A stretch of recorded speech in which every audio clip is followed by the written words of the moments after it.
Ma dernière question, je reviens à la lutte contre le terrorisme. Est-ce qu'on peut combattre le terrorisme qui est dans la région du Liptako là-bas, entre le Burkina Faso, le Mali, la région de Ménaka, sans avoir de coopération avec les autorités maliennes et les autorités du Niger? J'ai l'impression que c'est des gouvernements qui se disent pas du bien, des noms d'oiseaux et tout, alors que l'essentiel, c'est la lutte contre le terrorisme.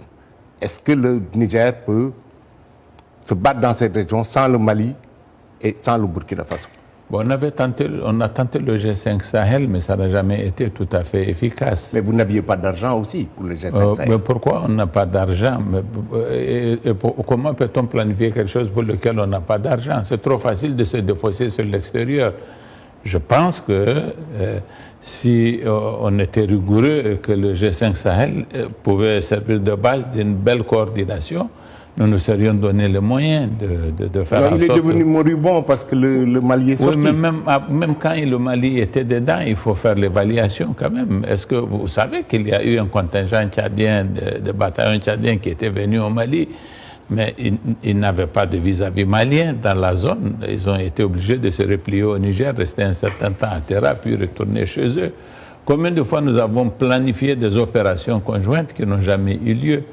Je pense qu'il y a des États qui ont toujours été faibles. C'est en 2011 que nous avons programmé notre première opération transfrontalière que nous avons appelée Malibéro entre le Mali et le Niger. En octobre 2011, nous avons mobilisé nos 2 bataillons, mais en face, il n'y a rien eu du côté du Mali.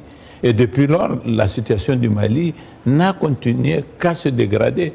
Regardez les difficultés que le Mali a aujourd'hui à mettre en œuvre l'accord de paix. Donc, je pense que le Mali est dans une situation de grande difficulté depuis longtemps. Or, le terrorisme, c'est au Mali. Et pour l'aider, la CEDEAO prend des sanctions contre le Mali. C'est pour les aider alors? C'est pour les aider? Oui, quelqu'un qui a de grandes difficultés, on ne prend pas des sanctions contre un pays comme ça. Bon, moi, je ne suis pas venu pour polémiquer avec vous sur cette question-là. Mais malheureusement, ce n'est pas nous qui avons écrit les textes de la CEDEAO. Ils datent de très longtemps. Nous n'avons fait qu'appliquer les textes. Et si vous pensez que des sociétés d'aujourd'hui peuvent se passer des textes qui régissent leur fonctionnement, je pense qu'on va renoncer à tout en ce moment et nous serons en danger. Ici, ce pays où vous êtes, il y a une constitution, il y a des lois et vous les respectez. Et personne ne fera grief à une autorité qui décide de prendre les mesures qui découlent d'une infraction que vous aurez commise, que vous soyez faible ou que vous soyez fort. Je pense que la CEDEAO est un cadre de vie en commun régi par des règles.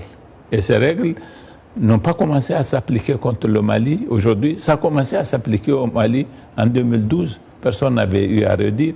Ça s'est appliqué contre le Niger. Ça s'est appliqué contre d'autres pays auparavant.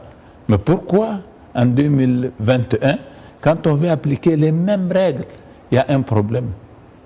Non, le problème, c'est que c'est un pays qui est à genoux, qui a besoin d'aide. Mais attention, nous sommes en train de parler d'appliquer des lois. Mais moi, j'ai écouté le ministre malien que nous avons reçu à l'UEMOA. Il nous a dit que la situation de leurs finances n'a jamais été aussi bonne que maintenant. C'est votre parole à vous qu'il faut croire ou sa parole à lui? Et ça s'est passé en 2022, me semble-t-il, en début d'année. Le président du Niger, Mohamed Bazoum,